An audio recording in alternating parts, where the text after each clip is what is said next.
welcome to or welcome back to Total Spotfest.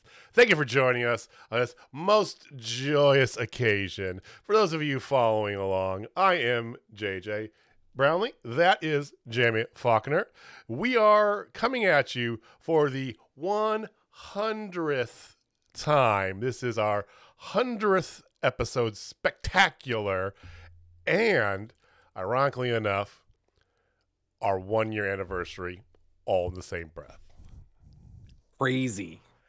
I know. It feels like just yesterday, you, I, and a certain young boy started this up after last year's Royal Rumble. Just three marks willing to talk about some wrestling, and here we are. So we've morphed and grown, and I don't think we found our final form yet. That's good. So, but no, maybe a level 3 Pokemon right now. I mean, sure. I don't know. I don't know Pokemon. I don't know. I was gonna make a Dragon Ball Z reference, but then again, I'm like, I've never watched Dragon Ball. Oh, is that Dragon Ball Z? I don't watch either, so I'm trying to make a reference. No. I don't know. I'm a nerd, but not anime nerd. Ethan Page, help us out. So, anyway, thank you for watching. Thank you for listening. Thank you for sticking around for us for this past calendar year and these last 100 episodes. We truly do appreciate it. We love all the thanks and retweets and comments and critiques and criticisms. Everything is welcome. We love you guys so much here. If you are watching us on YouTube, give us a shout down below. Give us a big congratulations in the comments. You can holler us at Twitter at Total Spotfest. If you are on YouTube, hit the like button here while you're at it. You can subscribe if you want to hear more for another 100 episodes. We'll probably be more than a year for 100 episodes. Although who knows? We might not. I mean, we've been pumping out the interviews. We've been turning into an interview thing. So, that's so anyway, so we whole year down. Thank you guys for being around with us. If, like you said, interviews coming out on Tuesdays. If you haven't noticed, go back and watch some of them. I'm gonna make a separate little playlist thing too, Jamie. I think I'm gonna put all the interviews in our YouTube channel. Nice. Gussy up the YouTube channel a little bit, So there you go. We have another interview coming out this Tuesday, ladies and gentlemen, for our 101st episode. None other than Trevor Eon. I used to think it was Trevor Aeon, but it's actually Eon. He pronounces it Eon. Yeah, and I was very corrected by that. I felt bad when you'll hear it. I feel bad. It was actually as well as an amazing interview because it went in directions that I was not expecting it to go in the best way possible. So join us for that. It was great. Yeah, join us for that on Tuesday. We're here every Thursday. And of course, please feel free. Give us your support if you really like us. You can go to totalspotfest.com. You can check out our videos there. We have a merch table. We sell amazing shirts like our favorite #HeelShit shirt from the Howlets, inspired by the Howlets, excuse me. Inspired by the Howlets. I apologize. I don't want to. Yeah. But if they take #HeelShit and make it their own, more power to them. I'm pro Howlet, as we all know.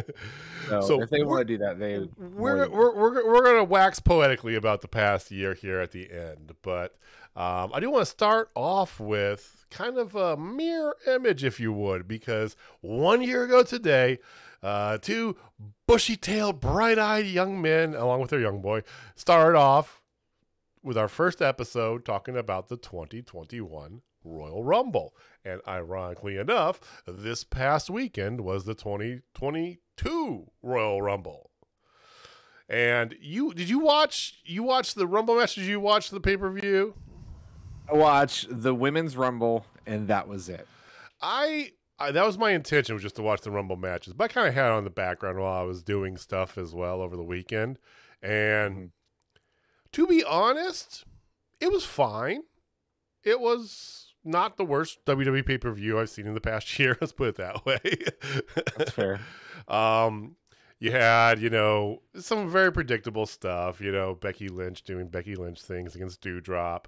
You had Edge and his wife Beth Phoenix, very predictably, do simultaneous finishers of each other's finishers on The Miz and Maurice. And, you had a very intriguing match, I will say. One of the best things WWE has done in the past 3 years has been the Roman Reigns character turn, right? You know, they're kind of sticking to it a little bit too much because they know it's like one of the only good story points they've done in the past God knows how long. But they add another wrinkle to it. So he won his match against Seth Rollins, who came out in Shield gear to the Shield music through the crowd, by the way. Seth Rollins did. Yeah, I did see that. That was great. He cool. Cosplayed himself.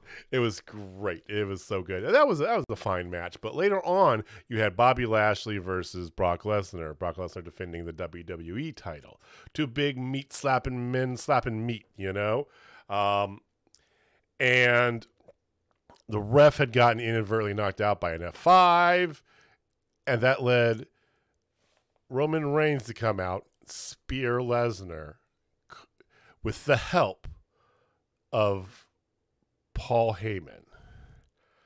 Paul Heyman turned on Brock Lesnar in the match. It was all a big, long setup, and walked out with the tribal chief. Of course, Lashley won the title. It was, I mean, it's like, so like I said, it wasn't, for WWE, it's actually some like, some interesting stuff, right? And then they had the Rumble match. Wrinkle. Yeah, then they had the Rumble matches. The women's match was fine. Yeah, I mean, the highlight for me of the entire women's Rumble, the entire thing, not even joking, wow, was Sasha Banks coming out as Sailor Moon. Sailor Moon. she was entrant number 1. So yeah, exactly. That was good after that because the rest of, I mean, it was good to see Sarah Rowe back. You know, it was.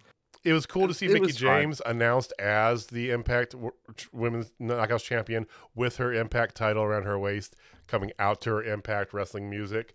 Yeah, hardcore country. Yeah, that I never would have thought that would have happened. So that was kind of cool.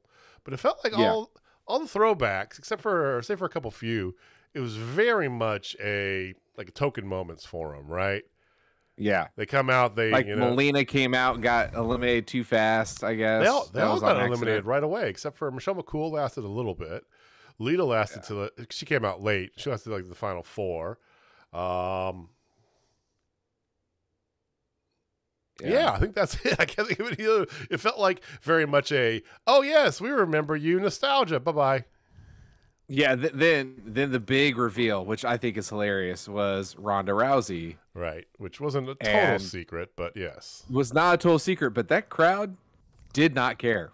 No. There was a little bit of a baby pop, like, oh, it's Ronda Rousey. They're like, oh, it's Ronda Rousey. And then she was on Monday Night Raw, and she was talking, and it was just crickets. And then they put in fake crowd noise at the wrong time. Yep. You know, they did the Thunderdome thing to her. Yep. Oh my god. She's not good on the mic anyway, and you know, it's just some typical WWE women's stuff. You know, the Bellas come out there, nobody likes them, and you know, they actually got what did get a decent pop. Surprisingly, was Liv and Sarah, right? You know, yeah. Go figure. I'm not the only one who is all fan of the Riot Squad, and then with Ruby, hey Ruby. You know, and they had a kind of a sort of reunited thing real fast, and immediately get eliminated, both of them, by the Bellas. It's like, really? Come on. So, you know, if you wonder who won the Rumble, you're not hip to it, I guess, because it was Ronda Rousey, of course, right? And she's going to challenge Becky, more than likely, is my guess. I did like Charlotte. No, she's not going. She's not going against Becky because Becky is starting something with Lita, I guess. Well, Lita and her going to be at Elimination Chamber. Sorry. I saw that. Yeah, I saw a clip on Twitter where they're going to be at the Elimination Chamber, which is in Jeddah in a couple of weeks. That'll be interesting. So there's still plenty of time for her to choose. Watch them do a rehash of the 3-way between Becky, her, and Charlotte. I guarantee you they're going to do that again. I bet you bottom dollar. It's out there, man. Charlotte Hey, y'all. Happy 100th. It's me again. Hey, Bruce. I bet y'all miss me. That's the best Not so fucking much. idea ever.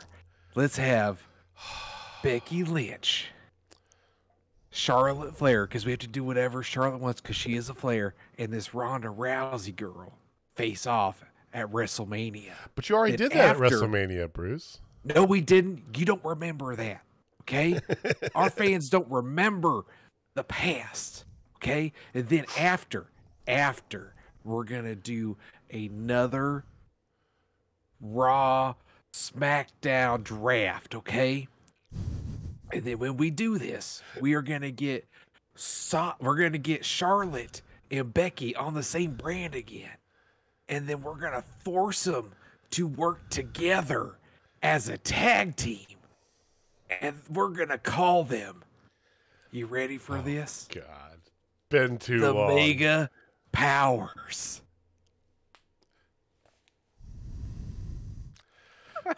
It was so good not seeing you for all these months, Bruce. It was so good. It was so best good. idea ever. For what it's worth, my 2 cents out there. I liked Charlotte Flair in this match because it came at the worst time because WWE's product is what it is right now. And everybody watching this, if you know us, you know what our opinion is of WWE. If you're not and you haven't picked it up yet, we're not fans anymore. They finally made her a Flair. And she was doing all the like typical Flair things in the best way possible during the match. And I'm like, where was this 3-4 years ago when you really should have been doing it? You know, you kind of dipped your toe in it, but you didn't really you should have gone full in on it because it was so good.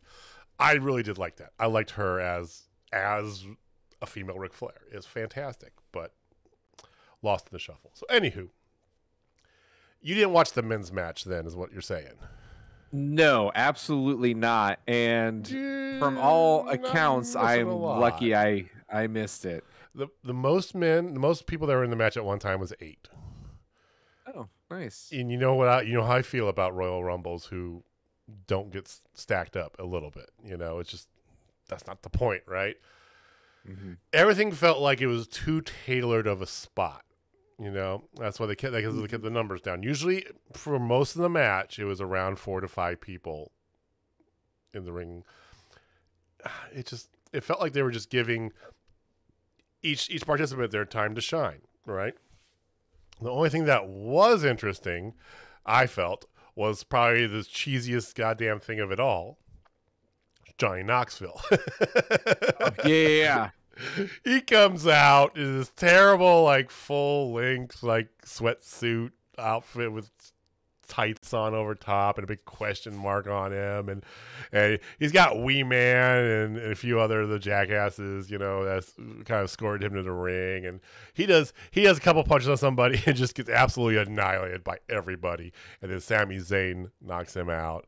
But he then, in turn, kind of causes distraction. He was comedic value in the right way, I felt. Yeah. Bad Bunny actually was probably the best performer of the fact that those words came out of my mouth. If you had told me a year ago I would have said that, I would have said you're fucking drunk because. Well, we talked about it. Remember when we heard Bad Bunny? He was like, "Oh God, here we go, another celebrity." But then he earned our respect at WrestleMania. Yeah. Like that guy earned my respect. Yeah, like, he did a Canadian Destroyer in the Royal Rumble, and he took hard. You know, I mean, if he wants to be a wrestler, he can. He is. I mean, I'm sold on Bad Bunny now as a wrestler. Really, it was actually legitimately good. So he's Bad Bunny. So, surprise! Back all the old bits. I know old bits. It's the 1 year anniversary. We gotta do all the things, you know, do all the things and all the stuff. So, the winner, of course, was entrant number 30, Brock Lesnar. If you don't know where this is going, I God help you. So, it was fine. It was whatever. It wasn't. As I said, it wasn't the worst WWE pay-per-view I had seen in this past year, and you know. So I did want to bring this up because I found this very interesting, and the dirt sheets have been going ape shit on this, and I assume our listeners have been paying attention to some of those dirt sheets.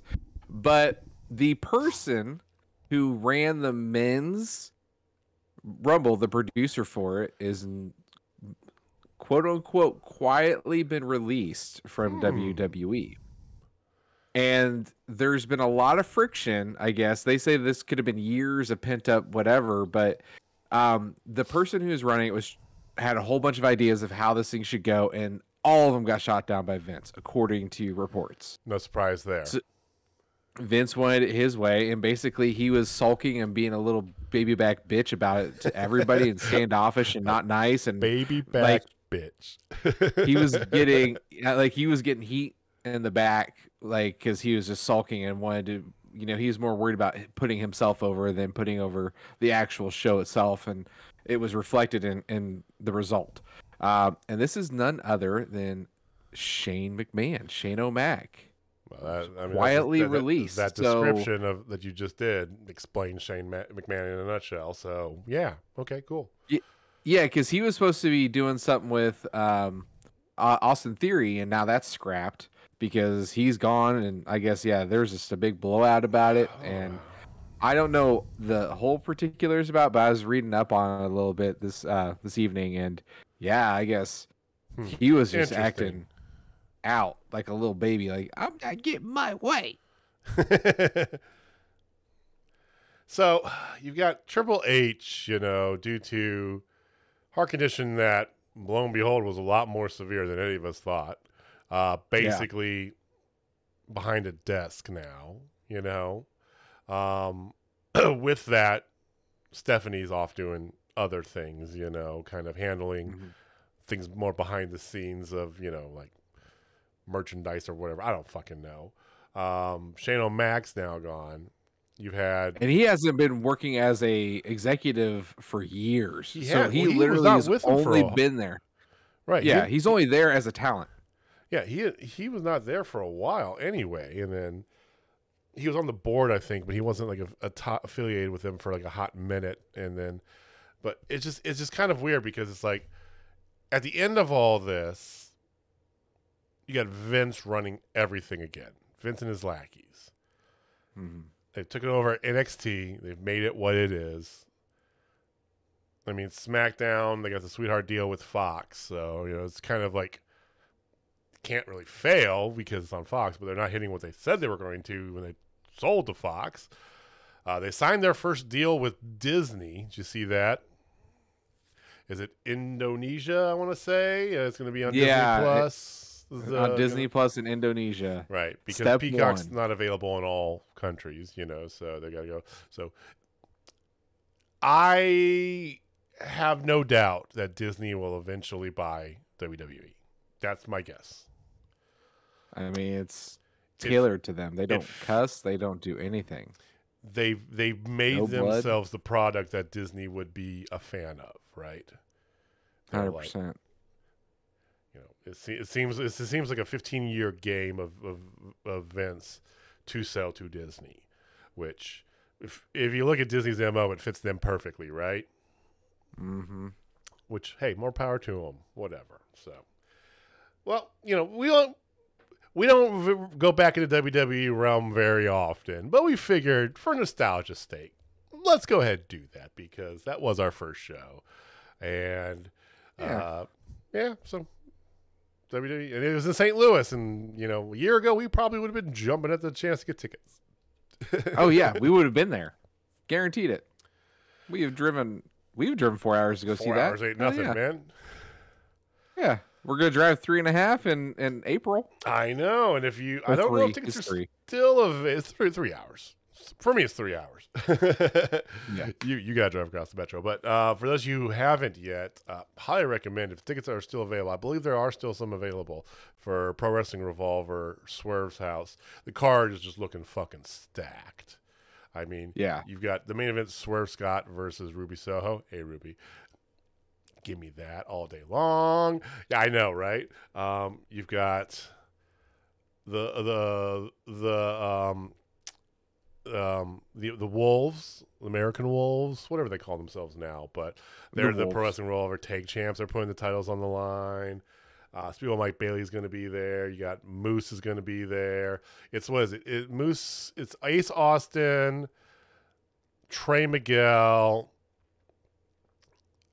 I want to say Speedball, Mike Bailey, and Moose in a 4-way match, or something like. I can't remember if Speedball's in that or not, but you know, I'm excited to see Moose live because he's just been killing it lately. The card is just looking loaded. So, PW Revolver, come join us. Like I said. So you have Leo Rush currently on here, but he had a grade 2 dislocation. I don't know if you saw that. I didn't see that. At GCW. Mm-hmm. Yeah. So he might not be there. I mean, it's in April, so we got a few months, so he might be healed up. You got Deonna Purrazzo, Lindsay Dorado, Rich Swann, Steve Macklin, Trey Miguel, Billy Starks, of course, Dan the Dad, and much, much, much more. It's going to be a fantastic show. So that's coming in April. We got coming up here in just a little over 2 weeks. Yes. Yeah, about 2 weeks. 2 weeks from tomorrow, as a matter of fact, on February 18th, Journey Pro's next show, The Love Below, is going down. And they got the beginnings of their first round matches for the Journey Pro title tournament happening. Masha Slamovich versus Gary fucking J. Give me that all day. Give me some of that. Our good friend JDX, who we did an interview with this past Tuesday. If you haven't released it, there's a balloon. Go click it. Go check it out. He's gonna be going up in the tournament. Trevor Aeon's going up against Jeremy Wyatt. I mean, there's all sorts of good stuff there. So check it. And there's more matches to be announced. We haven't heard anything about the Howlets yet. We don't know if Heidi's in the tournament. She's got a ticket to ride. We haven't heard anything from her. So yeah, we haven't heard anything. Yeah, Dak Draper and JDX is right now my match of the night. I'm still calling it now. I want somebody at Journey Pro to put it where JDX wins via Chicago Crab against Dak Draper, because Dak Draper got interfered with by somebody setting up a feud outside of this because he doesn't need the belt. Okay. JDX all right. does. JDX. You just want to see more yeah. Chicago Crabs, let's be honest. 100%, aka Lion Tamer. Also, speaking of a person who's going to be in the ticket to ride is Kenny Alfonso. He's going against Moonshine Mantel. Oh, that's right. Because at Die Hard 2, they had the match never started because it was just ridiculous. So that's happening. And Kenny Alfonso is a person, if you are a wrestling fan, you need to Google him. He is going to be a star. If you are in the Atlanta area, ladies and gentlemen, he is going to be at the next Terminus show. I saw that.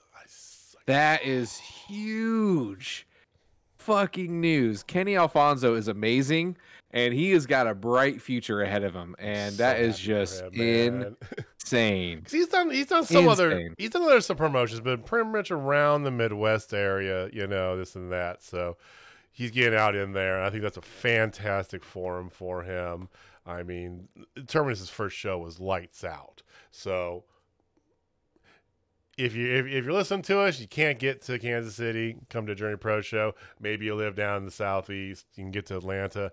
Go check him out at Terminus. He's one of our faves. He's well worth the watch. So, you got numbers from last week? You want to roll into it? I do. I really do. All the spots, folks. We're getting all the spots. All the spots. Yeah, I'm going to bring out a few old ones when we go into Dynamite. It's coming. Don't worry. Excellent week for wrestling, except for one show, which was very, very surprising to me. Okay. Because it was a go-home show, and typically go-home shows do really well. Okay. But the first of the go-home shows did do well, and that is none other than the flagship Monday Night Raw. It was a 1.766 up from 1.613, so a healthy 150,000. I heard a little blurb about the post Rumble show as well. So, and numbers seem to be going back into Raw a little bit. I believe it's going to be short term, because of. Well, it's the road to WrestleMania. That's what always gets the people's eyes. It's WrestleMania time. I guess I should start watching WWE. It's kind of like those. It's kind of like biannual people who go to church like twice a year, right? It's the same sort of thing for wrestling. Oh, it's hard. It's wrestling. Yeah, that's right. I remember that.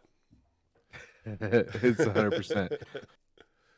All right, then NXT was up as well, ladies and gentlemen. Interesting. Okay. It went up from 587 to 593. And I'm sorry, NXT 2.0. 2.0. But we're going to put a pin in their number, okay? Can we just put a pin in their number? Put a pin in their number. By the way, 0 NXT stars in either Rumble. I feel like that's a miss. Not anymore. It's developmental. Whatever. You telling me that Io Shirai is developmental? You're fucking loco. Sorry. Okay, well, can I ask you a question? Of the NXT stars that have showed up before that they were on the main roster, how many of them are still employed with WWE? Hey, Ricochet was in the Royal Rumble. He got jobbed like a son of a bitch, but he was still in the Royal Rumble. Kevin Owens is there. Sami Zayn was there. No. Before, like when they were still NXT talents. Like when you talk about that NXT talent showing up, how did Dynamite do in numbers? We're gonna none of them. I don't want to move right along. Yeah, Dynamite was up. Beach Break did Boy was it up too. 1 million. Say it one more time there. You kind of fade it out. Sorry. 1.1 million viewers. So nice. That's up from 1.032 million. And I 100% think it's one person alone. And it's Danhausen. Very nice. Very evil ratings, ladies and gentlemen. Danhausen equals ratings, Tony Khan. He does. All right, then the surprise. But if you are a wrestling fan, this is definitely not a surprise because they brought the heat on their show. That was Impact. Impact was up from 126 to 182. That's a huge jump for them. That's the highest I've ever reported for them since I've been reporting these numbers. Do the math there. 126 to 182. It's an increase of 60,000.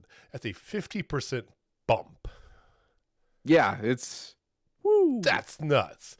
Like imagine if 500,000 more people watched Dynamite next week. That's the equivalent. And yeah, because Jay White and Girls of Destiny combined were on Impact this past week. Straight up, that's it. There's a bunch of other good stuff too.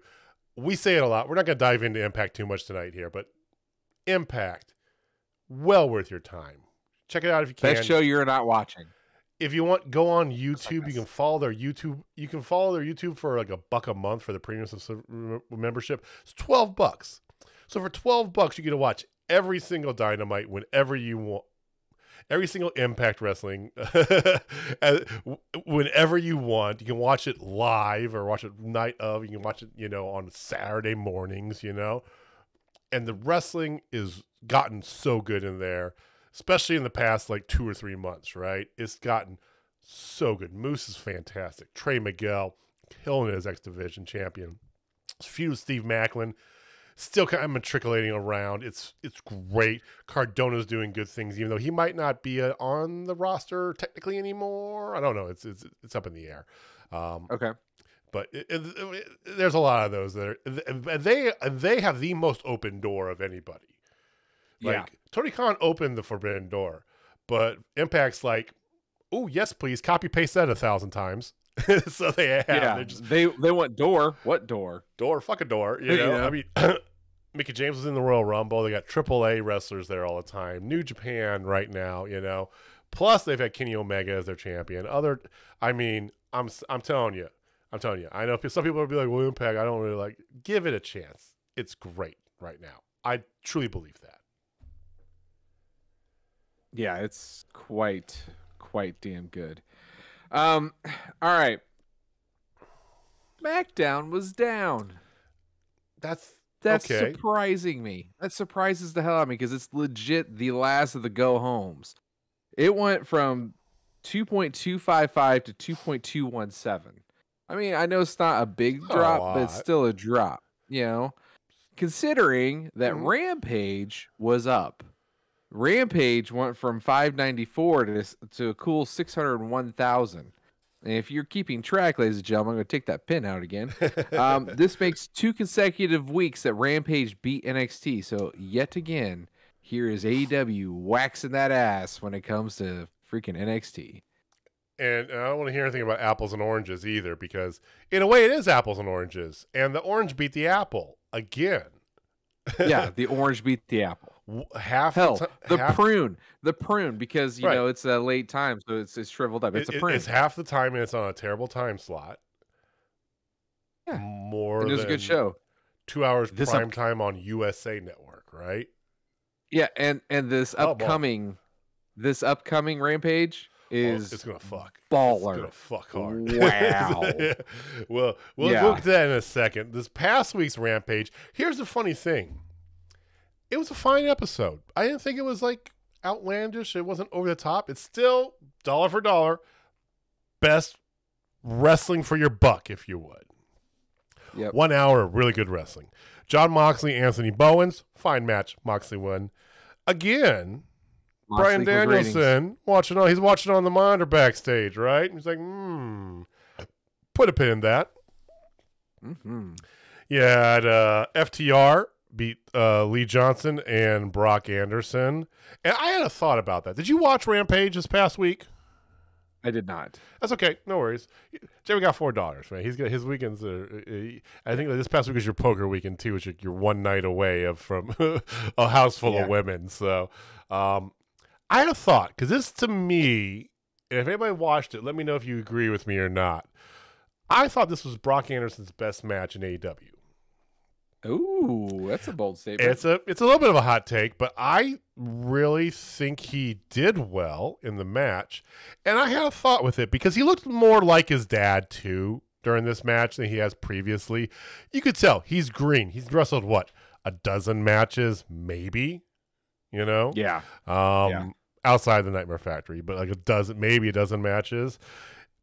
But I had this thought, because he had the BA on his tights, just like, AA had Arn Anderson. He looks like Arn Anderson, spitting image, right? And I'm like, he's got a little bit of that old Anderson attitude. And I'm like, you give him a couple years, let him kind of get some momentum here. I think he's got a shot. I think he's got a future doing this kind of as that second run, badass Brock Anderson, right? Something like that. I could see that in him. If he develops some mic skills, or even just a little bit of charisma behind like a faction of some sort. I liked it.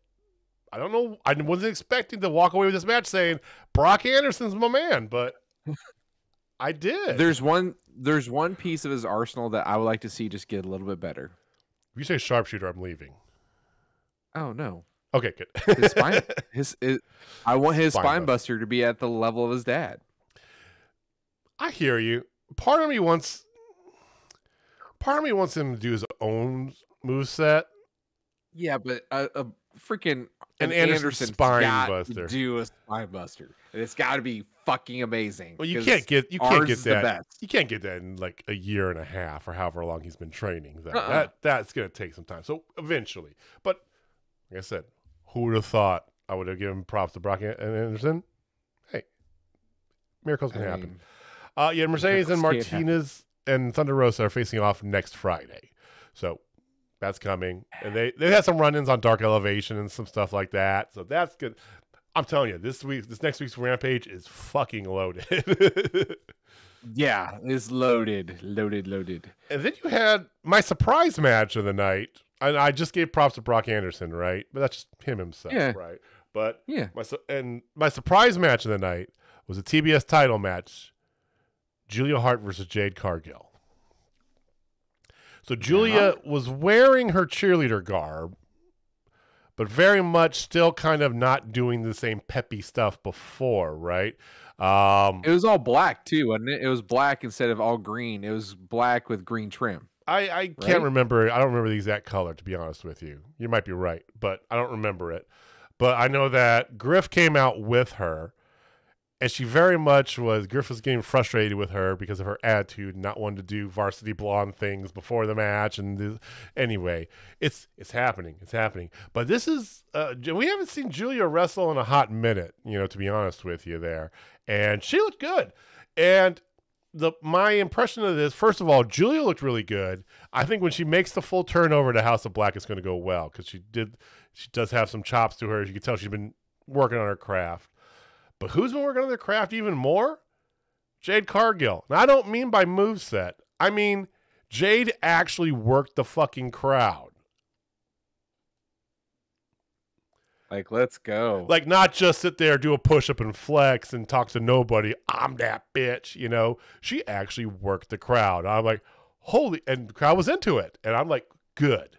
Good for her, because she's got the look and the physique and the power, she just needs that extra bit, right? And so good for her.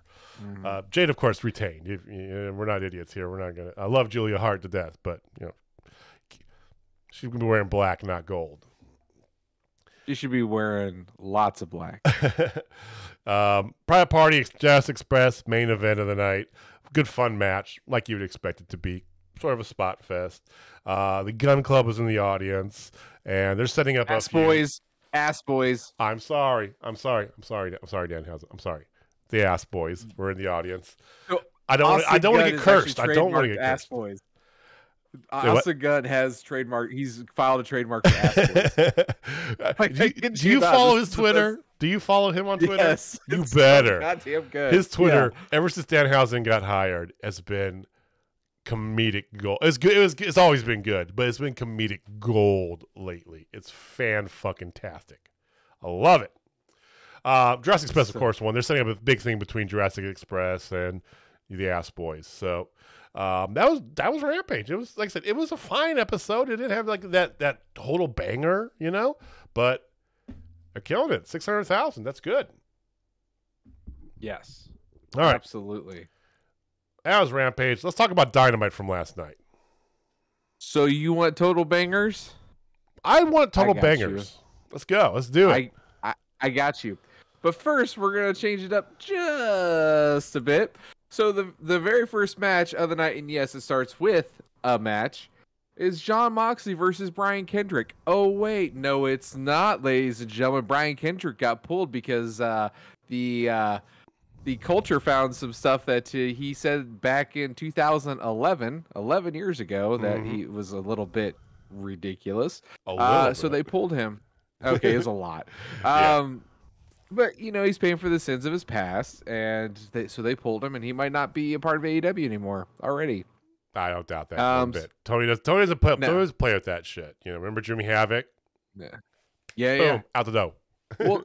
Well, Jimmy was more about... Jimmy had more other things demons with him, too, but he gave him a chance to get it. He thought he was working on it. He definitely wasn't, and he was like, okay, bye. Boom. Out, Yeah. He's... Well, the Me Too movement got him as well. That was... When the Me Too movement happened, a whole bunch of wrestlers just went off the face of the earth because of this. I understand. I'm not trying to throw Jimmy Havoc under the bus, but Tony doesn't play around is all I'm saying. Tony plays for keeps. It's interesting because they replaced him with Wheeler Yuta, like you said. But it's like, how do you replace a big thing you've been billing for? Fucking throw Danhausen out there. Yes. So Danhausen came out with the Best Friends. And so, of course, the announcers are like, is he part of the Best Friends? Yeah. And then I had a friend just text me in the middle. I was like, is he with the Best Friends? I'm like, I guess. I don't know at this point. I'm like, Danhausen's going to be one of those out there. He's going to kind of creep around and just latch on to different things here and there and be the odd, weird kind of, enigma that he is, which I'm all for that. I love us some Danhausen. Yeah, so let me run through the card real quick. So Jon Moxley versus Wheeler Yuta, who came out with Orange Cassidy and won Danhausen. And Moxley got the win. Shocker. There is some stuff after that I really want to talk about. There was a lot of promos in this episode. And not a lot of promos, though. Some really good stuff, but there's a lot of promos and not a lot of matches on paper. Exactly, yes. Then we had Pentagon Jr. and Pac, also known as Death Triangle, going against the House of Black, which their entrance was amazing.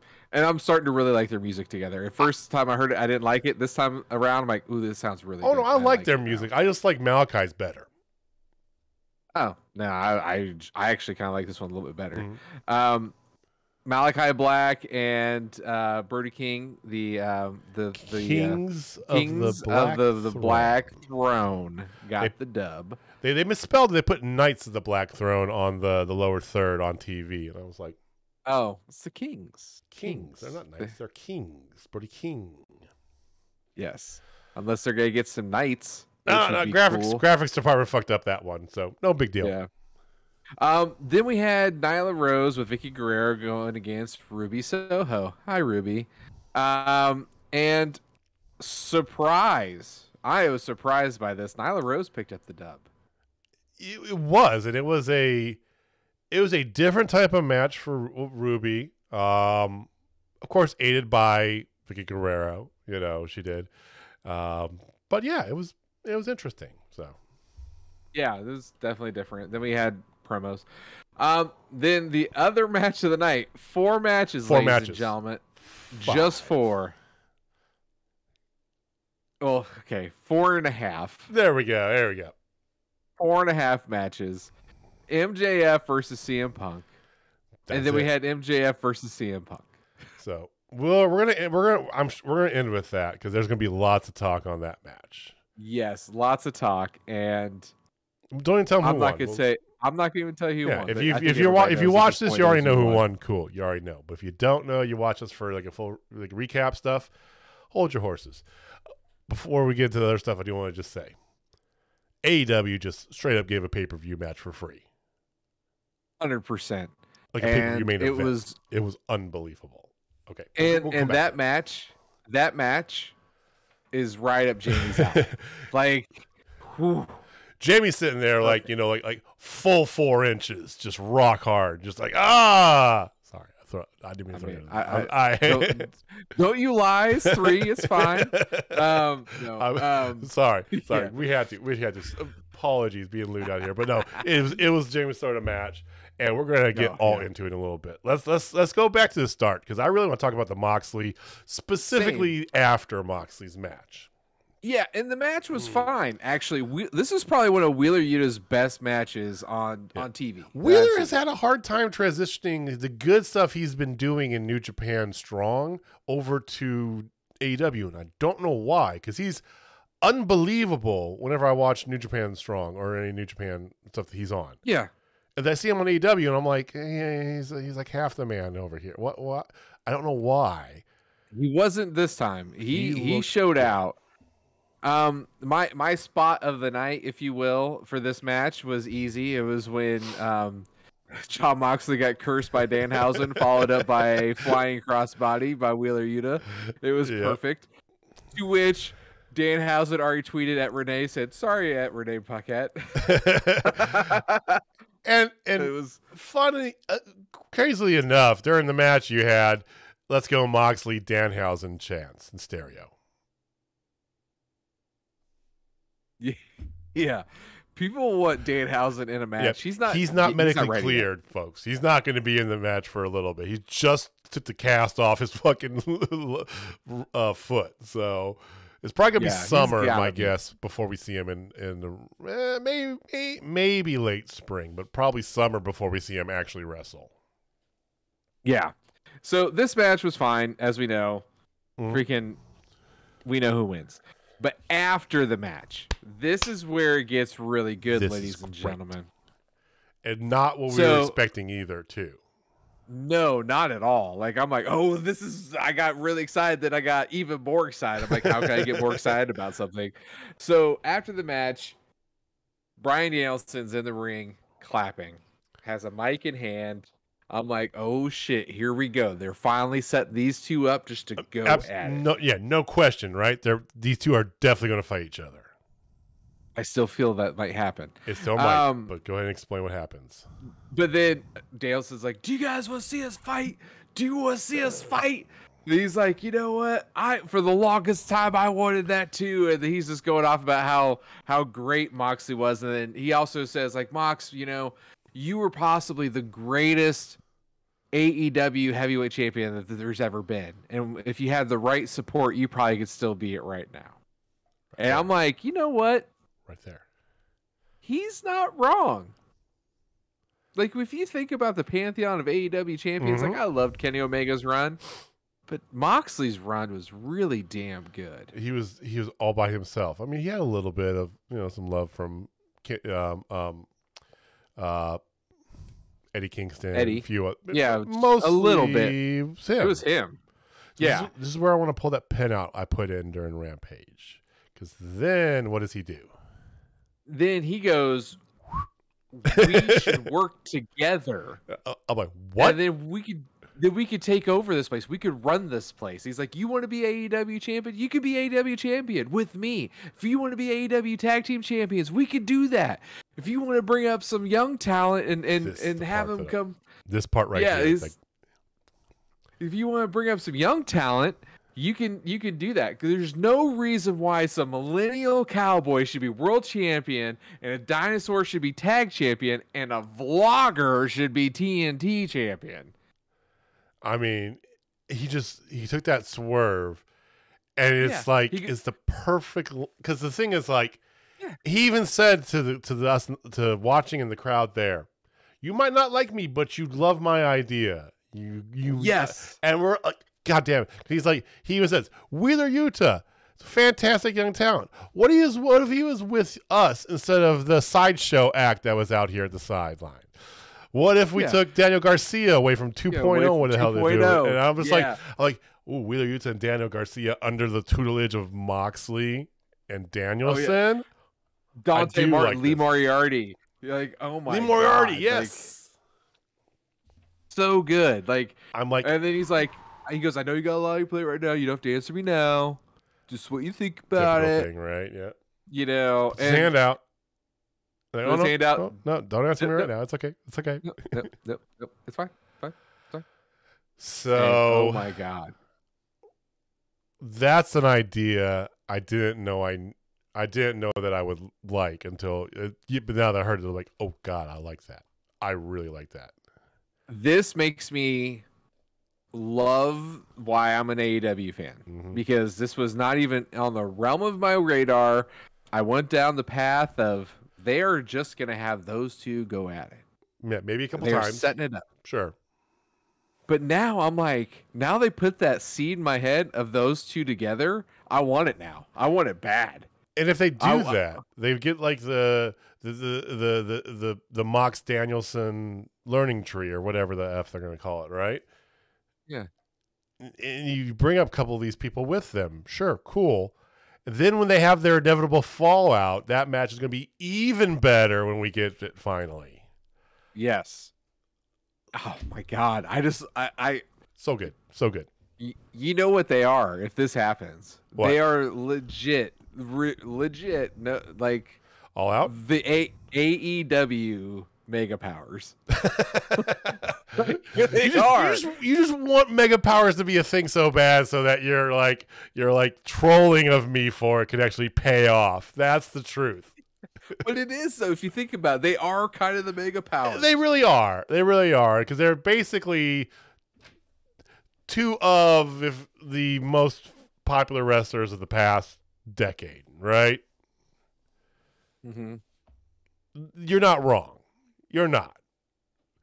I love it. I love this idea. I didn't even think about it, and yeah, it's great. So we'll see what happens. Their group the Unhinged Dragon. Do you think that they might tangle first, then form together, or I don't know. I feel like maybe they won't. Maybe this is just a tease to put out there to build to a big match between them. I think any of those possibilities are on the table. I don't know. I think what happens is this. This is, since they've put this in here, this is my, Markstradamus. Get your Markstradamus hat on. What's up? I think that Mox is going to have a match next Wednesday against somebody who's in a faction of some Maybe sort. Somebody that was mentioned on his list of people, like Daniel Garcia. Who knows? Yes, something like that. Like, and he gets jumped by the rest of them. Like, you know, all of them start attacking him. And then here comes Daniel Bryan to make the save. Or Bryan Danielson, Jesus. To make the save. All right, JR. Yeah. So Bryan Danielson comes out, makes a save again to show that this happens. And then if Bryan Danielson ever decides to wrestle on TV again, then it would happen again just the other way. And like, it just like does this thing where they unite.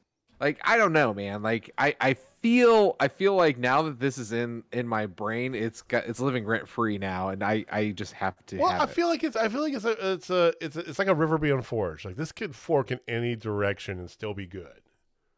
Yeah. So, I'm all for it. Like I said, it's like them teaming up to make their own learning tree sort of thing. Great, you know, them using this just to build the match for them that they'll happen maybe at All Out or something. Fucking great, right? Them kind of doing a little bit of this, but not really, and kind of just keeping that carrot out there. And cool, right? I think all of it's good, right? And it gives them something to do other than chase the title, although that's never far from the realm of possibility, like Danielson alluded to. Yeah. I like it. I like all of it. I do too. Then after this is probably one of my favorite segments of the whole damn thing. Interestingly enough. Okay, go ahead. Yes.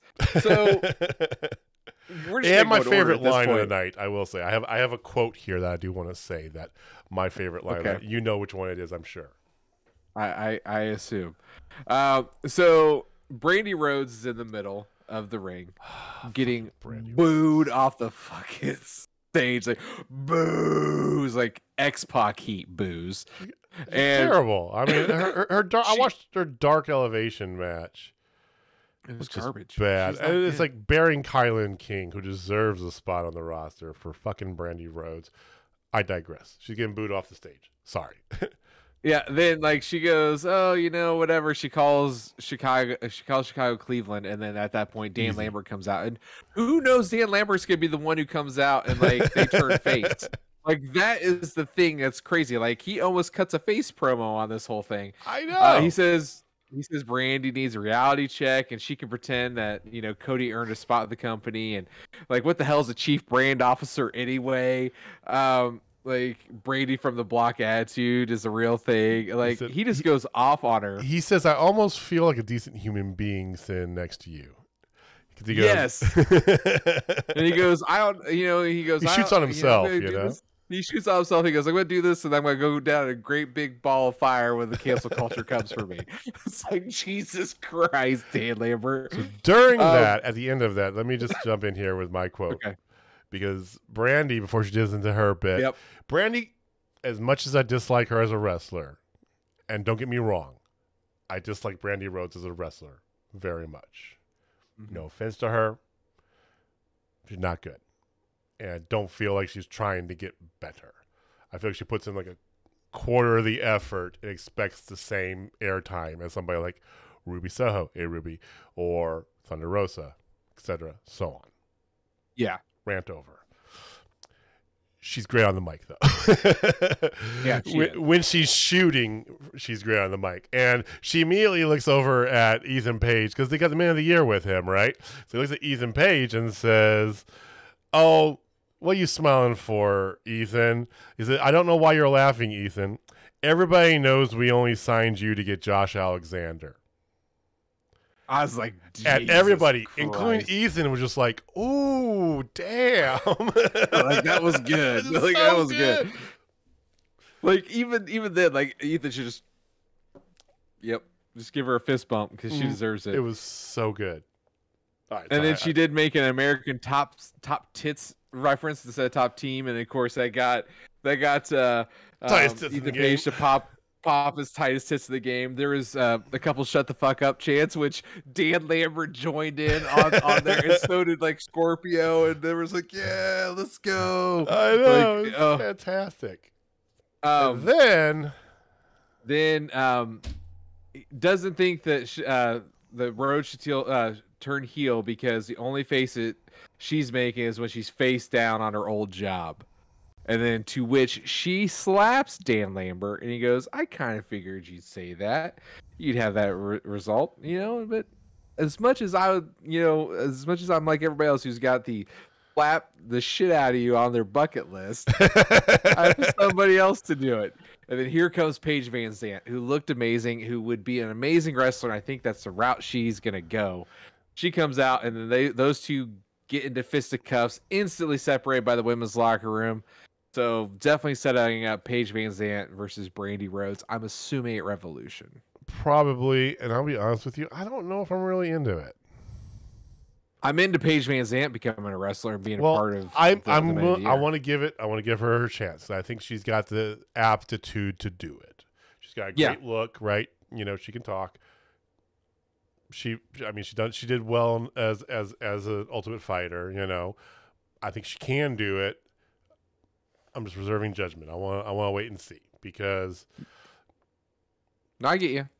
The problem is it's hard to tell because we haven't really seen her do anything other than kick Jericho in the balls and do a really poor like sissy fight being separate with Brandy Rhodes tonight. So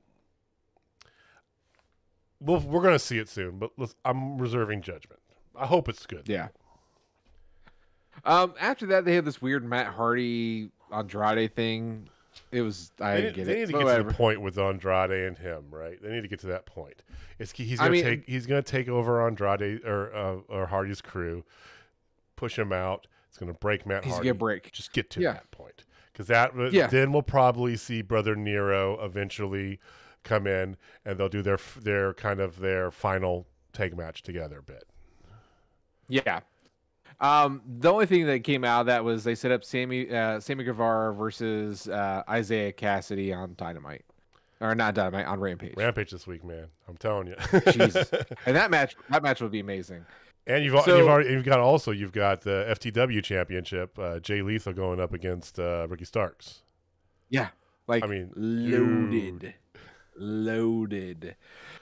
Kings of you want to talk about the Kings match at all, or I do. I just have a couple points of this, and I would feel remiss if I didn't talk about this for Heather the Librarian. One of the big things I really liked, again, with the storytelling, I really like how the storytelling that happens with the House of Black, like anything that they're intertwined with, and I really appreciate it.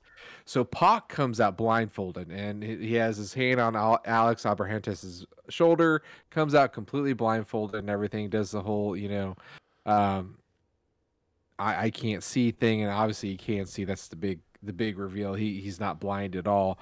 But I really appreciated, like, they even took it to that level to get him into the ring, and he had his blindfold on while he was in the ring, which is really cool. And like, it was a good match. They did hit Penta with the Black Mist, so I wonder if he's gonna end up becoming blind now, which, do they write him off because his brother's off too to give him some time to heal? I don't know.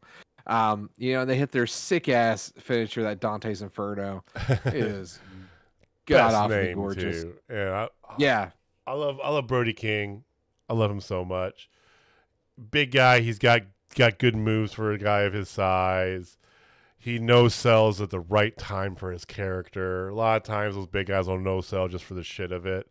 See Braun Strowman. Yep. I like Braun Strowman, but he would just no-sell everything. It's like, come on, man. Yeah, he does. He doesn't know the term sell. Yeah, but so good. I really liked it. But there wasn't a lot after it either, so I didn't really dig deeper this week, which is fine. Which is good. It is, but I just want more of it. Like, to Heather the Librarian's point, and I know we've talked about it multiple times too. It's just, I want more House of Black. I want more members now. Like, I want Julia to officially be a part. I think it's time for Julia to make it in there. I heard somebody Abaddon, somebody. I've heard somebody posturizing that the voice talking at the beginning of their entrance, the King's entrance, is Julia. Oh. I don't know if there's truth to that, but that's ridiculous continuity if it is. I mean, that sounds like Malachi. At the very beginning, it's a woman's voice. No. I'm saying that sounds like something he would do. Oh, yes. That's what I'm saying. he's playing like 3D chess while we're out here like trying to figure out, you know, how Wordle level 1 works. You know. Yeah. A timely Wordle reference. There we go. There you go. After this, they had this Adam Cole thing. He's get beat up Evil Uno in 2 weeks, whatever. Okay. No. This week on Rampage. This week on Rampage. I'm telling you, Rampage this week is fucking crazy. There's so much stuff on Rampage. Yeah. He said in 2 weeks. It's definitely what I had in my notes. It's definitely okay. this week. I thought it was next Friday. Okay. So the Ruby Soho and Nyla Rose match, it was really, really damn good. But the finish felt weird. Like it almost looked like Ruby missed it and they went to a quick finish, but then the way the finish was, it had to have been. I think she was not. Skip ahead. It was going to be like kind of an avalanche, no future. Yeah. Nyla was sitting on the top rope, right?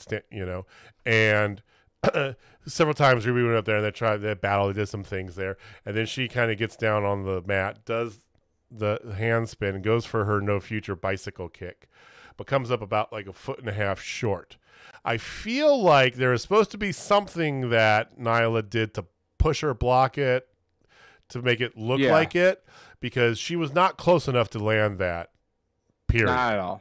And I think that was the thought, and that it was supposed to look like she had moved back, maybe, or pushed her, but she didn't really move. Nyla did, and she really couldn't have because of the way she was set up. So not to her fault, I don't think. It's just one of those botches that happens where it's just kind of like the timing and space got a little messy, and it just didn't work. They sold it well enough, though. Yeah, absolutely. But yeah, so it was a good match. It was fine. You think this is keeping them basically occupied and out of the title picture? That's what it feels like. Yep, 100%. Oh, Lars Fredrickson was in the front row, by the way. Lars Fredrickson from Rancid. Then you had like a run of weirdness. Like you had the Gun Club confronting Ass Boys confronting Jungle Boy, whatever. Then you had Hangman joining Tony Schiavone, and he calls out how he wants to fight. And then here comes out Dan Lambert and Jake the Snake Roberts. Nice to see Jake. Jake was really good. I don't know. I can't believe I'm saying this, but there's just something feels off with Hangman. As you know, I don't know. His matches he's put on since he became champion have been stellar. They have. His promos, though, I don't. He's because he's definitely distanced himself character-wise, as a champion at least, from the Dark Order, which I don't feel is the best move. Dark Order has become more of a comedy bit almost, and he's just kind of his own thing, sort of tied into the Dark Order, but not really. Yeah, I mean, he still has the purple lights when he comes out. I feel like I don't know. I feel like it's like half-assing two things instead of whole-assing one thing. You know what I mean? Well, okay. So to that point, I agree to one extent. I think with Hangman, every one of us, all AEW fans, were invested in this chase for the payoff. Okay? Absolutely. And then now that we got the payoff, they don't know what to do. Boom, right there. Like, because you can't go back to drunken Hangman because you burned that character for the time being, you know. Yeah, and he's only had a couple. I think the problem is he's only had a couple matches. I really do, and he called that out too. He's like, I've been this since November, and I've had 3 matches. Right. You know, it's like I agree. He also has a 6-month-old kid, so I mean.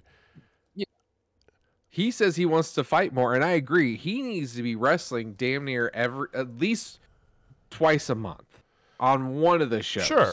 Or something else. I mean, the Forbidden Door is open. Pop an Impact one night. Maybe like show up at GCW or something, or I don't know. Because honestly, since he's been, I hate to say this, and this just pains me because I really like Hangman. Me too. Yes, I know. Right? He feels like just an irrelevant champion. He does. Like, he's just holding it for the next guy who, in all intents and purposes, looks like it's going to be the winner of the next match.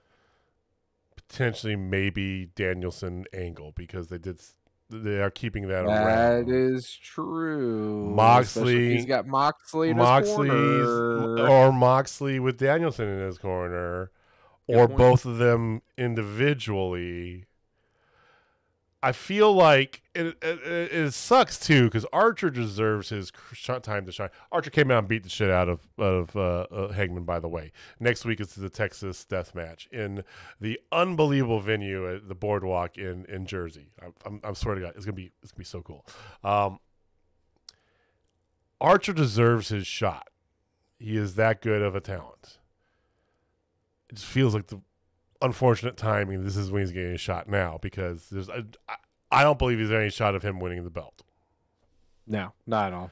And that sucks, because he deserves to have a legitimate shot at that title, which he will again, I'm sure, but I don't know. It's like, so you just gave me an idea. Oh, Mark Stradamus, what do you got? Going back. Revolution. Triple threat for the AEW World Heavyweight Championship between Jon Moxley, Bryan Danielson, and Adam Hangman Page. Okay. That is where the alliance starts. Right there. Team up. They work together. They find a way to lose somehow. Something happens where they lose. So Hangman retains. But then they form as a team at that point. And then they are that faction now. Do they find a? What do you think of that? Okay, I like that. I think though, if you go that route with the three of them, the better course of action is you have the two of them kind of independent of Hangman. Keep raising tensions in preparation up to, right? Yes. It's like 1,000%. He wants it, but he doesn't, and they won't, and they will. Leave me alone. Like, we could be so much better together. Go fuck yourself. Like, I'm here to protect you and the environment in the same breath. All this stuff, right? And then it gets to that match, and Danielson aids Moxley in getting the title, and that pushes him over the edge to join forces with him as champion. I like it. I like it a lot. See, I go in creative too, man. It's not just you. There we go. I know, but I'm just thinking, like, it would almost it plays into the irrelevant champion of Hangman. Like, Hangman needs to come out on top. He has to, like, in order for his reign to have any meaning to me. Like, because if he loses it here at the first pay-per-view, since he won it, he's just a stopgap guy, Yeah. In theory. Like, if he's gonna lose it, he's gonna lose it all out, or he's gonna lose it at Double or Nothing.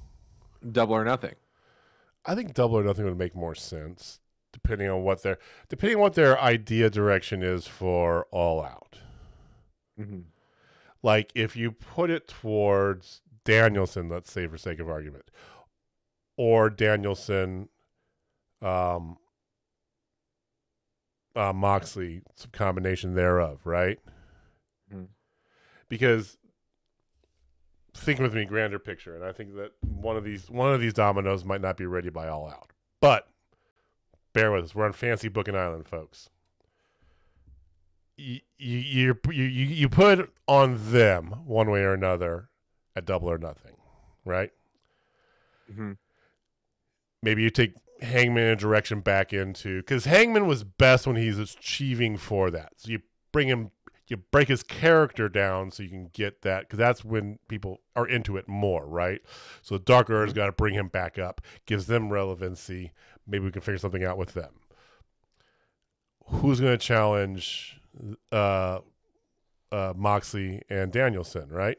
Well, you've had Adam Cole just this past night talk about unhappy with the direction, the way he's doing, how he didn't lose, because it was an unsanctioned match last week. He didn't lose to Orange Cassidy. His record's still perfect. He's the best there is. He's thrown a lot of Undisputed Era 1.0 vibes at you right now, right? Okay. 100%. And it's good. Kyle O'Reilly's out. He just had a baby. Congratulations, Kyle. You just had a little baby girl. Yeah. So when he comes back, you know that they're going to continue on with this whole Undisputed Era Young Bucks tension. Mm-hmm. If they're going down that path with him as Undisputed Era 1.0, which is, the heel Undisputed Era, right? Mm-hmm. Bucks got to become face then in that course of action, right?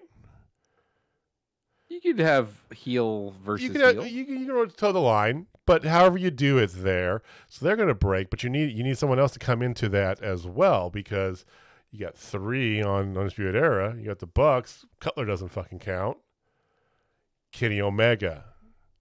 Omega comes. And who's Kenny Omega have unfinished business with? That would be one Adam Cole, sir. In the title picture of AEW, who does Kenny Omega have unfinished business with? It'd be Adam Hangman Page, sir. Okay, it's Bryan Danielson, because they went to a fucking draw. Oh, okay. Okay, so maybe my fantasy booking island isn't as... But regardless, now you've got a rotation shit going on here, right? Mm-hmm. You can do anything you want it all out. Doesn't matter, because you can start doing bangers every goddamn week. And that's what the title needs. You don't have to change hands with it every week. You don't have to change hands with it every month. But if you got Cole, Omega, Moxley / and or Danielson, Hangman Page, MJF and CM Punk, let's not forget about them, because the winner of this match coming up here is going to be talked about in this rotation as well, right? You've got some serious traction, because then, what are you going to do it all out? I don't know. Where are you at in the storyline? What's next up? What feels like the biggest draw? Doesn't matter, because your next pay-per-view, you can do another one in that group. Yeah. And that I think is the sustainable way to do it, because you're not just building up a feud. You're building up a stable of feuds. That's how you get over 2 million. That's how you win. That's my thought. You're not wrong. So let's talk about the main event. Absolutely. Oh, by the way, there's a Inner Circle Summit next week, because Jericho's feuding with Santana Ortiz. Who cares? Yeah.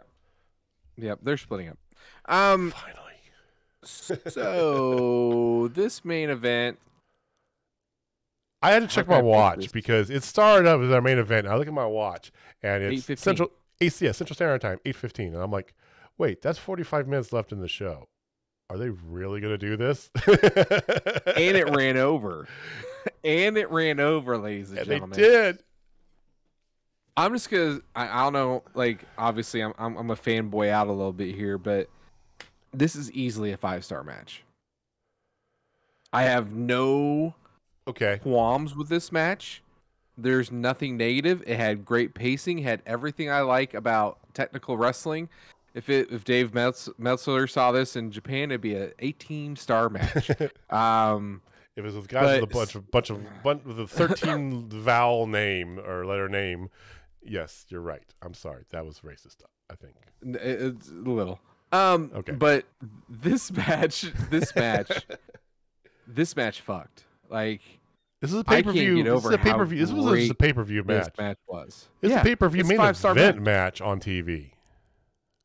Like 45 minutes. Easily match of the year so far. I mean, granted, we are only on February. We're on Groundhog's Day when this happened. But this is easily match of the year so far, and it is stiff competition for something to come close. I mean, this has got the legs to stick around. It's 45 minutes, right? The balls to do a 45-minute match on TV for one. Let's give it up for that. Yeah, and they covered usually, they'll do like the picture-in-picture for, a few breaks. They covered every commercial break for damn near half the show, and they did the whole thing picture-in-picture. There was none of this like picture-in-picture for a little bit, then it breaks away to the rest of the commercial. No. This match didn't go off your TV until the show was over.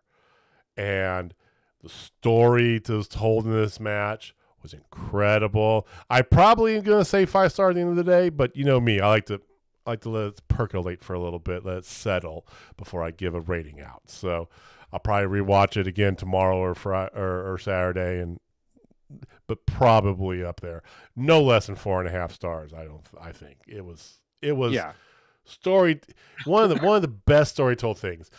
Working the body parts and the way that MJ. That's where I was gonna go. I mean, CM Punk. I gave him crap. I did. It's because I wasn't really into WWE and CM Punk was the most popular, right? I was often other wrestling things. I've always respected the man because I knew what he did in Ring of Honor, right? And my God, did that experience show. He's still got it. Leaps and bounds. So, oh my God, so good. Yeah, he's the best in the world. And I know people hate that. Like, he went, both these guys went at it. The body part piece, just as a technical wrestling fan, as hardcore as I am, this just tripped every trigger for me. Mm-hmm. Like the pacing, the fact that he went after not only his arm but went after his leg too, that he does his finisher with. Like, he did both things. Like, so one, he could do his own finisher, and then two, he couldn't do his finisher. Like, that level of technical, just Japan strong style was just, oh my God. The spots, like, hell, we got a Pepsi plunge, ladies and gentlemen. The last time we've seen I saw a Pepsi plunge, Ring of Honor, okay?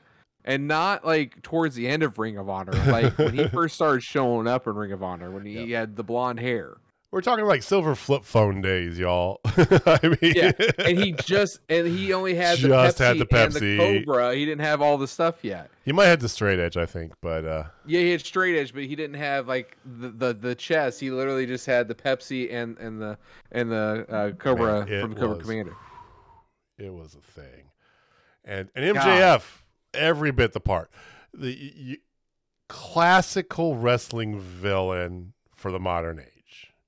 Yes, by far. I mean, he is the Ric Flair of this generation, right? And that is a bold ass statement. I know. He backs it up, though. I truly believe that. God, let that sink in for a second, ladies and gentlemen. Like, you can't disagree with that, especially not right now. I mean, everything he did, like using the tape in order to wrap it around CM Punk's neck, and then did a sleeper on him, and then he won because of because it choked him out, and then Bryce Remsburg saw it, and then the match continued.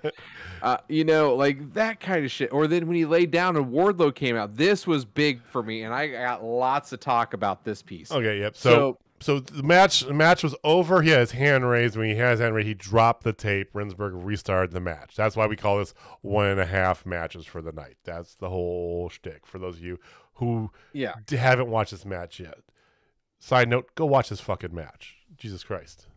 If you love yourself, go watch this match. If you like wrestling, if you hate yourself, go watch this match. If you don't like wrestling, don't watch it. I don't know why you're watching us, but thanks. Give us a like and subscribe. Like and subscribe. No, but okay, so the end comes, Wardlow comes out because MJF rolled out of the ring, and because Punk was getting ready to make him go to sleep. Like, he hit his typical chain combo pieces. Yep. And then he's out there. Punk comes up to try. He's gonna get ready to grab MJF to roll him back in the ring. Wardlow gets face to face with CM Punk, but you could also see the frustration with him coming out. Like, that's the big piece. It's like, I want to pause here. When before he stepped over, because he stepped over MJF, then to go face to face with CM Punk. Mm-hmm. What did you think was happening? Do you think he was going to face Punk? Do you think he was going to?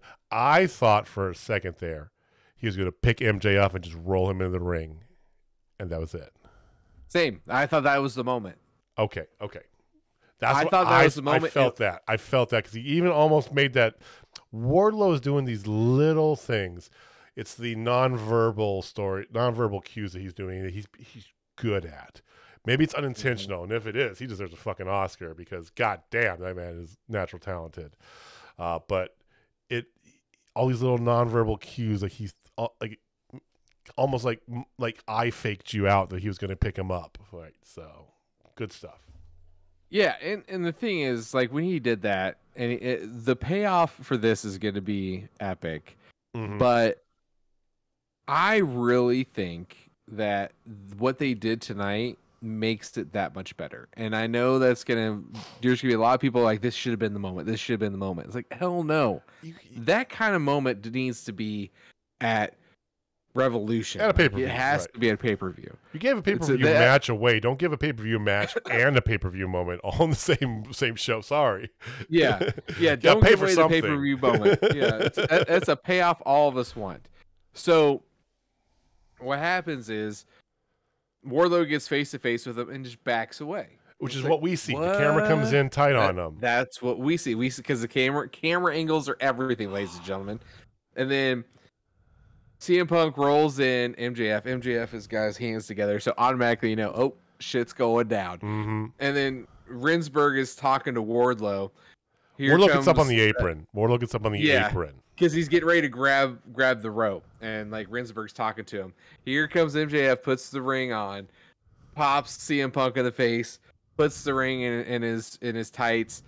1, 2, 3. Your winner is MJF. But here's the thing: after that, they show the replay, and this is where the payoff I think is really gonna come. Because even after that, you saw the annoyance and anger in Wardlow's face. Like he did not want to do what he did. Right. He's like, so when they show the replay, they show that Wardlow had the ring in his hand and he had it behind his back. He did a Statue of Liberty. He did a Statue of Liberty of the ring. Like it was beautiful. It was just a thing of beauty. And like his face and his frustration, like, oh my God, the payoff for this is going to be epic. Epic. I think the payoff for this is going to happen like we've been saying for months, right? Revolution, I believe, is the time. It's about a month away, right? We're about a month out. Perfect. You got about 3.5 weeks, give or take, to build this up. You've been throwing little logs on that fire. Now you can get the big boys out there, build this up. And I think it's just going to be fantastic. So. Oh, I 1,000% agree. I think Revolution's the time to do it because you'll get CM Punk and MJF 2. Like, no doubt. And you will have a clear-cut winner.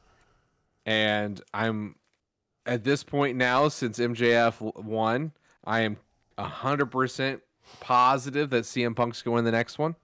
Like I'm putting my stamp of approval. That shit's going down because it's obvious at this point. I think especially with that makes sense. The Wardlow turn. With the Wardlow turn, it has to. I think what this does too for the bigger picture, like we talk about, you get now Punk moving on from the MJF thing. MJF now occupied with Wardlow because there's really no excuse for MJF not to be in the title picture hunt unless he's doing something else. He had Chris Jericho feud for the longest time, right? And then he had the CM Punk thing, he had Darby, the whole pillar argument, and then now, so they're smartly giving him other things to do, so because they have others in the title hunt. Because once he's in there, he's going to be in there for good. I know he challenged Moxley during the whole presidential campaign shtick that he did back in 2021. Not my champion. Yeah, that was great. But to me, this makes sense. And it lines up a little bit with what I was talking about earlier, too. Because now you got set up for Double or Nothing. You can pencil in, Wardlow versus MJF, right? You can have the fallout culminate at Double or Nothing. Then you can put MJF into that rotating 6-shooter that I made mention of Adam Cole, Kenny Omega, if he's back. Apparently his surgery is going to take a little bit longer than we thought. But, Kenny Omega, Adam Cole, Hangman, Moxley, Danielson, CM Punk, right? Mm-hmm. So it's about creative angles to keep those people occupied so that their storylines get fresh. And this match was everything and then some. And I can't wait to see how they top it. Yeah. Like, if you're listening on YouTube, throw a comment down below. What, on a 5-star rating, what do you give this match for real?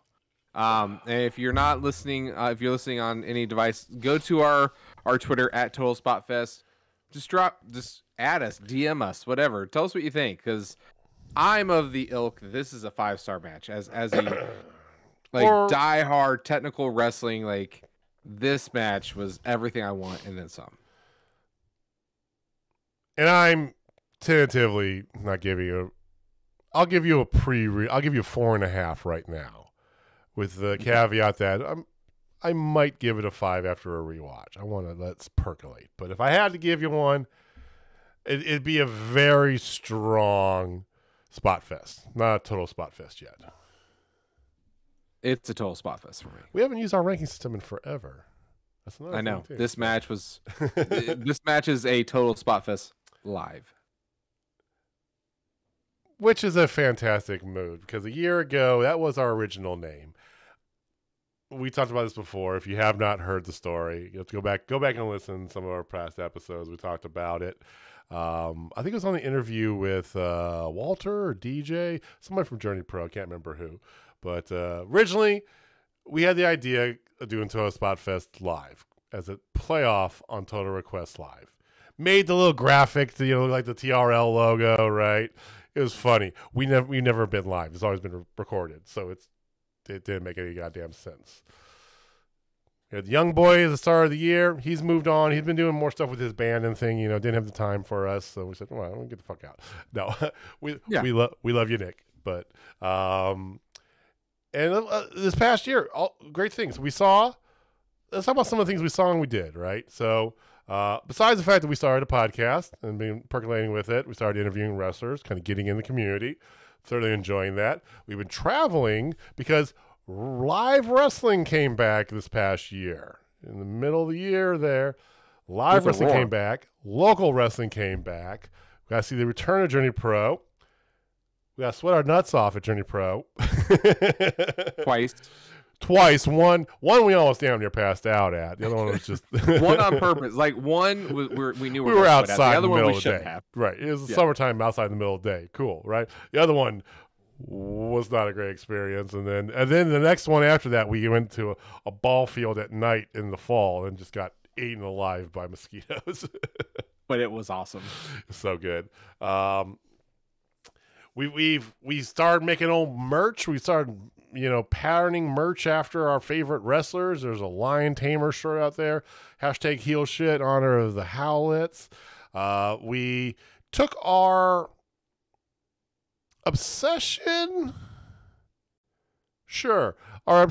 for toy belts to a new level, as we have our pay-per-view pick champion. We had 4 belts we were rocking, and we have recently Voltroned everything together into our own title, the Total Spotfest pay-per-view champion.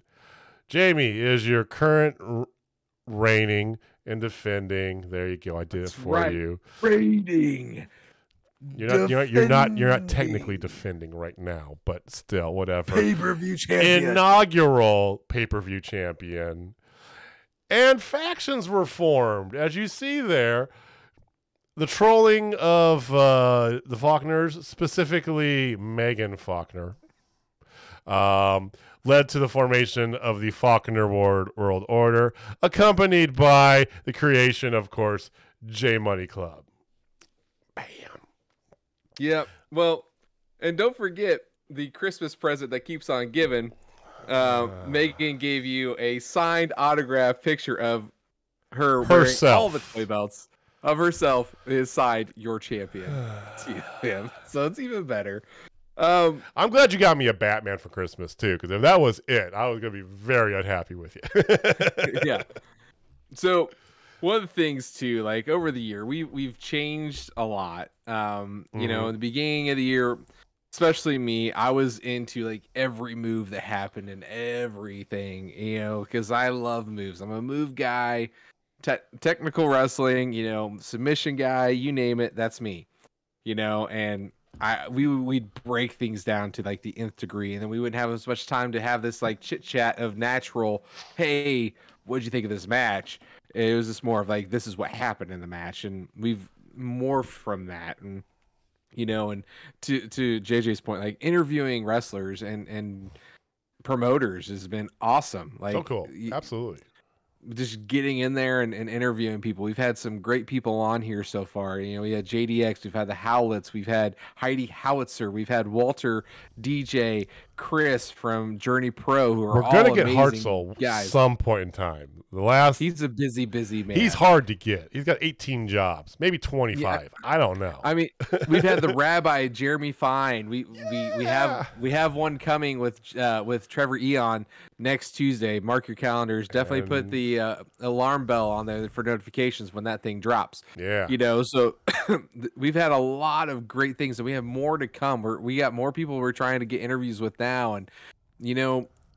It's a fun time to be a wrestling fan, honestly, because the Forbidden Door is gone. Like, we kind of got into this at the right time of just all these things happening in wrestling. Yeah. Hell, we went to All Out and made so many cool friends at All Out. That's too. What I was gonna say, and you know, we had such a great time. Our first time really traveling for a major wrestling event or a wrestling event really in general. I mean, we've got local travel stuff, right? You know, but me and Jamie did a whole weekend. Went to Chicago, went to All Out.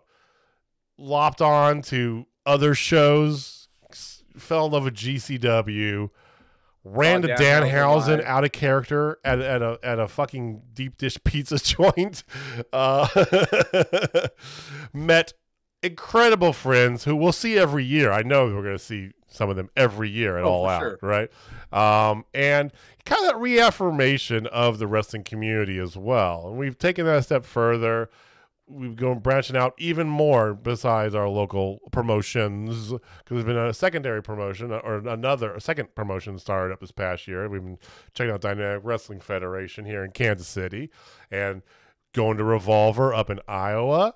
You know, St. Louis ain't far away. We talked about maybe going down to Oklahoma or doing some other ones down south, and Omaha. There's some good stuff.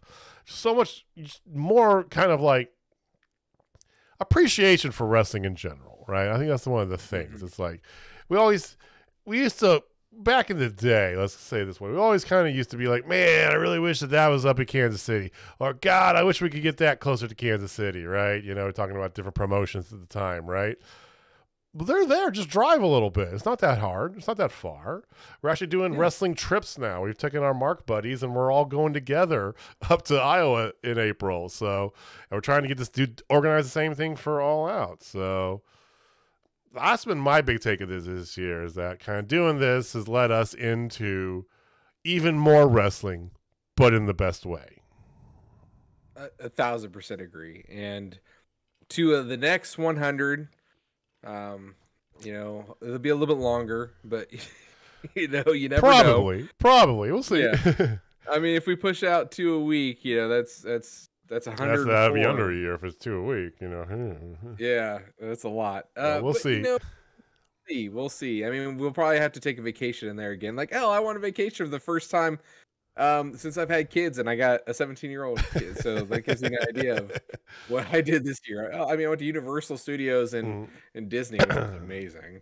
But like, we've done a lot of cool things, and we're gonna do a lot of cool things in 2022. Like, if you guys want to be a part of it, like, we don't bite, we swear, you know. So if you guys want to meet us at All Out, because we're gonna go to All Out, you know, if you want to go up to Des Moines and check out the Pro Wrestling Revolver in April with us to see Swerve and hopefully Leo Rush and Ruby Soho. Hey, Ruby. You know, we will have those things, you know, that are going to be available. And hell, if you want to come down to see a Journey Pro show and you're out of town, hell, one of us will put you up for the night. Who cares? Like, just come out and watch some wrestling with us. We've already actually started that last couple of shows, taking people under our wings at wrestling. Oh, it was your first Journey Pro show? Sit with us. Right? Yep. I did it with one of Hartzell's friends. He loved it. He had the best time. I wish I would have gotten a gift when I was there. They're Christmas gifts, and I got an empty bag of nothingness. I don't know why. Yeah, it was just empty. I couldn't see anything. Yeah, I couldn't see a damn thing inside that wrapping paper. It felt like there was something there, you know. Guess my time isn't now, so I don't know what it is. But it's been a lot of fun. We're gonna keep it going, and we're always open. Like I said, give us a comment, give us a tweet, give us a shout. Our personal Twitters are listed here too. You can shout us individually. We're always looking to improve. We're always looking to do cool stuff. You got something, you got somebody you want us to talk to. You got, excuse me, you got a show you think we should see. You know, a show you think we should go to. Let us know. You know, we're not siloed into one sort of thing, you know, so let us know. I think, you know, wrestling, especially the internet wrestling community, this is my last thing, I swear. I think the internet wrestling community gets a bad rep, deservedly so at times, okay? Oh, yeah. It could be bad. And I tend to be more of an optimist in life in general, right? I know this, but I think that there's a lot of good in the internet wrestling community. I look at some of the Kickstarters that have happened, you know, for Cesar Bonani's wife, for example, where everybody looked at it and chimed up, and it was wrestlers giving some money, but normal, just everyday marks. Here's $5, here's $10. And Tony Khan goes, fuck your goal, and gives like 20 grand, right? But just little things like that, you know. I believe in the good of, I think wrestling is at its best when the community gets together like that. And we saw it at All Out Weekend, like we talked about ad nauseum. We've seen it at local shows, you know, and we've seen it, you know, there's good moments there. So here's to another 100, to another year. Keep being good to each other. We're a sense of positivity. We bitch about things, WWE especially, a lot, but it's all in good fun. So we hope you had fun with us. We hope you continue to have fun with us. And don't be afraid to give us a holler. Like I said, we'll listen to anything you want. If it's totally offensive, we'll just block your ass and report you. So there you go. Boom. Roasted. I mean, we got thick skin. That's all right. Yeah. So that's all I got. Jamie, it's been a pleasure doing this with you here. Absolutely. Looking forward to all the shenanigans we're going to get into. Final reminder. Well, it's not going to be final, but February 18th. Tickets still available. Journey Pro. Love below. Tickets still available for Dynamic for Pro Wrestling Revolver. Easter weekend. April 17th? 16th? 16th. Saturday, the day before Easter, whatever the hell that is. Yeah. Come join us. Give us a shout. That's all I got. Thank you, guys. We love you. Jamie, wrap us up. Take us home. Well, ladies and gentlemen, if you're not down with Total Spotfest, I got 2 words for you. Suck it! You finally did it! God damn it, he finally did it! All right, guys. We'll see you next time. Peace.